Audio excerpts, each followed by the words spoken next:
Senos laikos Rēzeknes pilī bija ķēniņš, viņam bija 3 meitas. Ķēni, ņem bez Rēzeknes pils piederējušas arī Rēznas un Ludzas pilis. Ķēniņš novēlējis katrai meitai pili.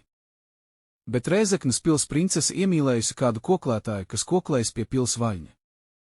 To uzzinājis ķēniņš un ieslodzījis meitu pils pagrabā. Tur viņa aizmigusi sēž uz savas pūra lādes, kas pilna ar zeltu.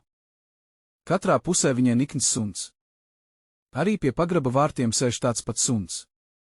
Princesi uzmodinās un atsva, binās tas, kas suņus uzvarēs.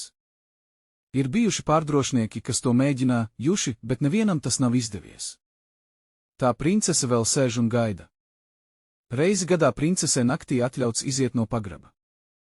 Tad viņa pastai gājas pie Rēzeknes upes. Pēc tam viņa atkal snauž veselu gadu.